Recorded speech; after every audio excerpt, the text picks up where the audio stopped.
Hello everyone, and welcome to my talk about Open API parsers. My name is Mario Bodemann, and I'm developer evangelist at Deutsche Telekom.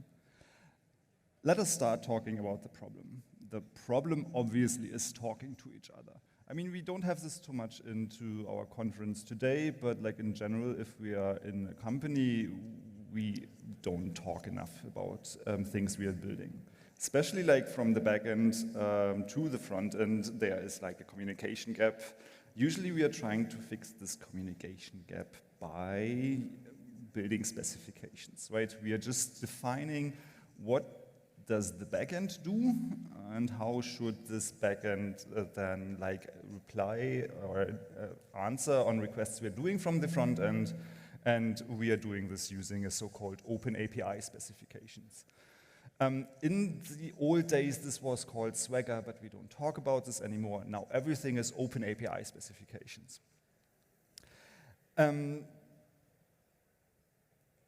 This has one nice thing, right? So we can on one hand like have a clear documentation on what is happening, what is supposed to happen, and how it's happening.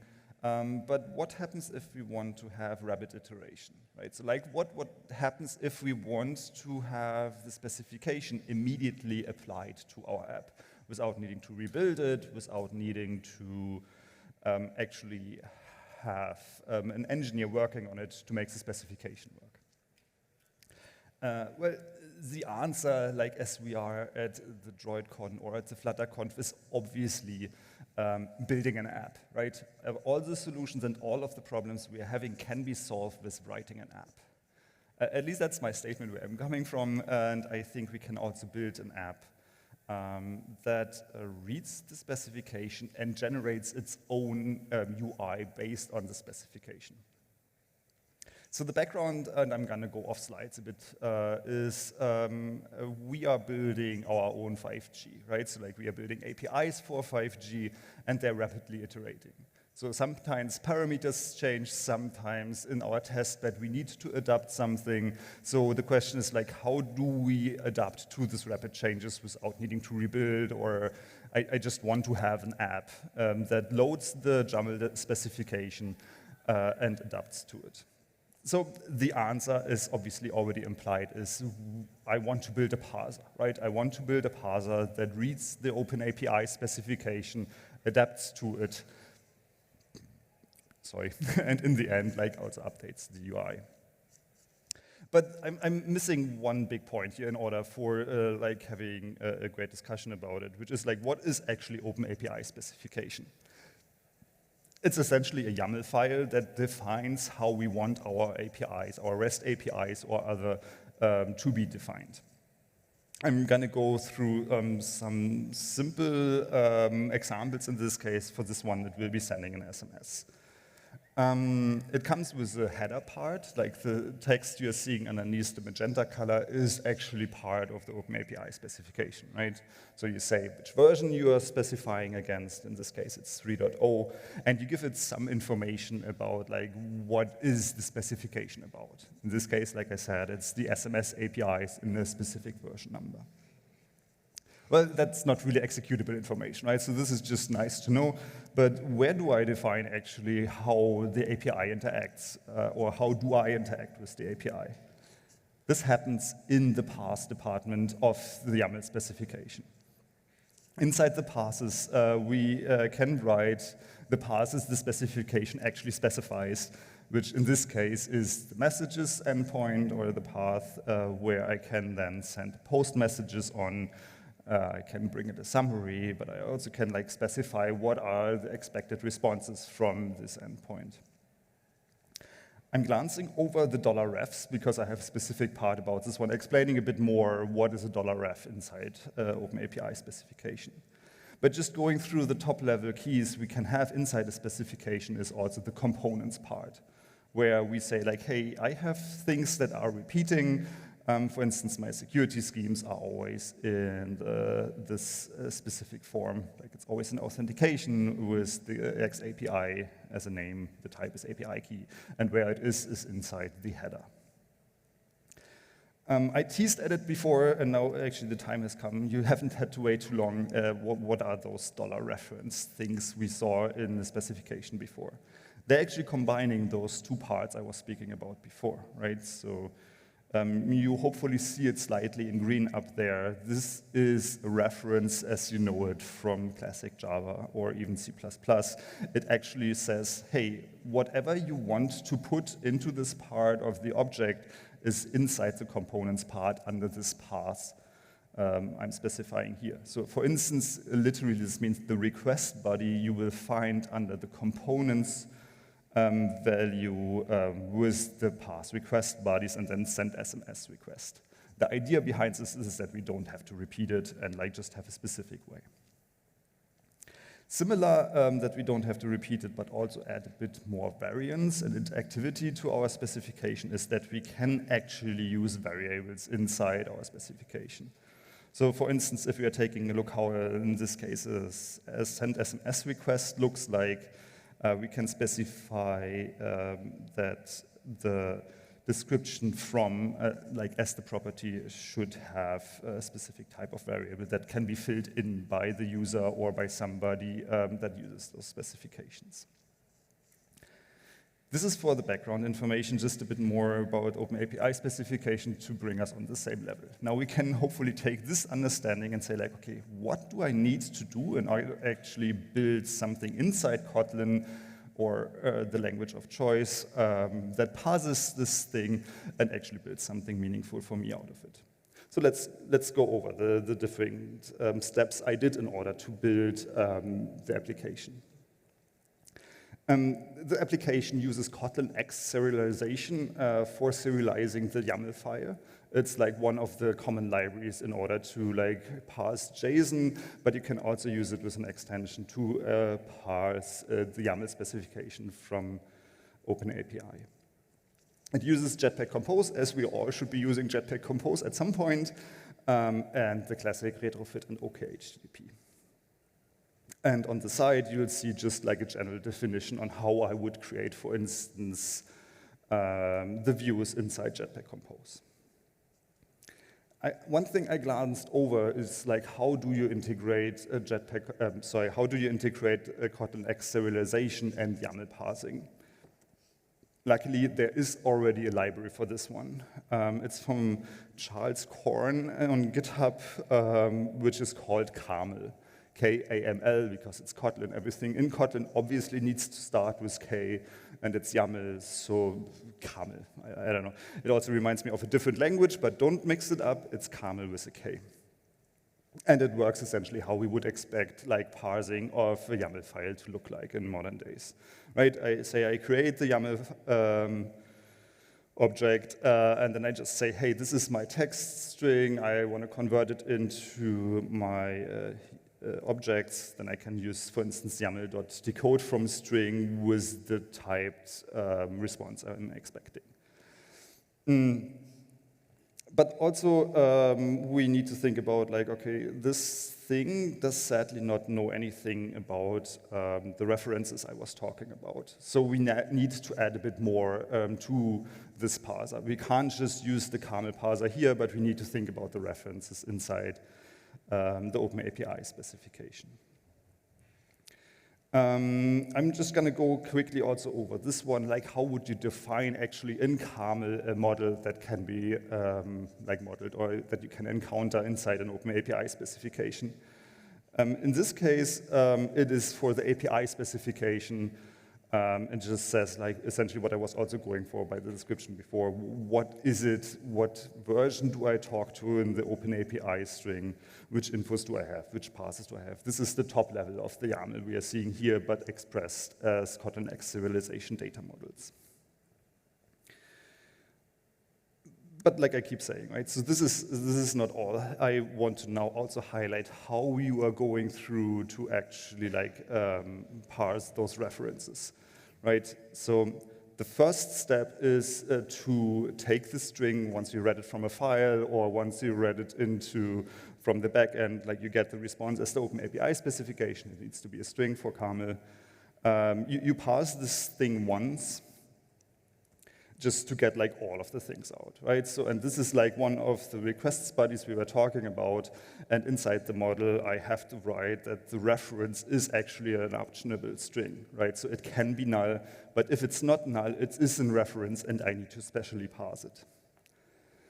And how do I parse things in this case? I traverse the fields I see in my reference, take a look if one of the $reference fields is not null. If it's not null, I try to replace whatever I can find. To iterate on it a bit more, I put a bit of code in here, which essentially says like the resolves all references is parsing through and traversing all of the fields we are seeing, replacing them, and then recursively call itself onto the replaced parts. Because like if it's coming from the components, it might not have all of the references resolved from the components. So I need to traverse it once again, as much as I can. Yeah, and then I just repeat the process till at the end I have like all of the references like mapped out into actual models inside my specification object, and then at least the parsing part is done. So now with this step, we have an object that has all references resolved, and we can go through it and hopefully like generate things now based from this one. So once we have the specification, we can, for instance, go for a user interface generation. So we could go through, for instance, all of the passes, and for every pass, generate a button or something the user can click on in order to let the user execute the call that's specified in the specification. So yeah, in this case specifically, I decided I want to create a card for all of the endpoints, and then just like for the messages and for all of the methods, I'm trying to understand, is it the post methods, is it the get method, and either way, I'm deciding I need to have some buttons according to it. Great, so now we have some user interface that does nothing right now because you can tap on buttons, but nothing happens. If you want to like also now have the user interact with it, you have to do one more thing, which is like you now traverse this thing again and find all of the variant fields, all of the variables inside the specification that the user needs to specify in order to make a successful endpoint request. So like this could be the curly brackets expressions, or any parameter or variables you can find inside the OpenAPI specification. So like we traverse, remember for every variable we found the path we found it in, so that we can like revert it again in the next step, and then can, for instance, create the dialog I was just showing. And for every dialog, this is the part I was just missing right now, for every input we are creating a dialog that like then lets the user enter the required variable field, right? So then we have the path to the input required and can combine it in the next step. Right, so like here's an example. We iterate and traverse whole the tree, see if we can find a scheme, and then inside the scheme we say, hey, is there something inside the body of the scheme that we need to fill in? And this way like go through all of the elements once more to build the user input to path map. But also then you need to go to do this not only for the request bodies and content, but for effectively every part of the OpenAPI specification where a variable can be. And I'm just like abbreviating it like this right now. But once this is done, you can like now pass the map you are returned by this traversing algorithm and see that like every parameter gets the field they need to put in here. And this is also like, again, taking a look at Jetpack Compose. It's like just a list of entries that are mapping the, that are taking the map, and for every entry create one of the fields where the user enters things. And then, like now that the user entered the thing, we need to invert the whole thing again, right? So like we have all of the input data we need in order to execute the REST API call or whatever call we have specified. So we now go through the whole list again, we traverse it again, and see that we can put the variables into actually the REST request we need to execute next. So I'm not sure if this is visible in the calls back there, but this is actually like where I fill in the requests on a text basis, but we can also take a look quickly into how would this work with OKHTTP, right? So you would say like, hey, please give me a request builder, and then inside this one, you can execute the toRequest body, which will take all of the maps we just traversed and put it into what we need in order to send it out to the REST with the REST client. Sorry, with the OKHTTP client. And then, yeah, we need to do, obviously, some I/O calls, like make it parallel and see how we can execute it, because we don't want to execute it on the main thread, so we need to run it on the dispatcher I/O. And then, fancy animations happened. With all of this, we can actually execute the call once we have all of the information gathered, created all of this together, and are happy to like actually not only see spinning icons. I'm just gonna take over before like something else happens with you guys right now. And I'm also like closing in to ending my call, right? Because what did we just learn? We learned that, first of all, in order to make the OpenAPI specification happen, we need to traverse the file we got, or the input we got from the backend to create the initial spec. Then we traverse the specification in order to fill out the references, like just iterate through all of them and put in the actual values where we found the reference in there. And then we need to traverse the full specification again in order to find like how do we build up the interface, right? Like which buttons need to go where, which methods do I put. Once we have the interface, the user interface created, we need to run through the specification again and find all of the parameters and variables we want to put in there. Again, we save it in the map, and then we go through this once more to create the UI that the user can fill out those variables, and then we once more iterate and traverse through the results the user gave us to then actually do the call to the backend. I haven't talked too much about where this code is running. Like there is a GitHub repository I can share afterwards with you if you're interested in it, where this app is running, and I'm curious about the next steps, right? So are there optimizations possible? Like, is this naive approach of like, I want to dynamically run and load an OpenAPI specification, does it offer room for improvements? Currently, I'm not handling any authentication, right? So no authorization at all even. How would this integrate with the whole flow? Because probably we don't want the user to automatically or always enter the API keys.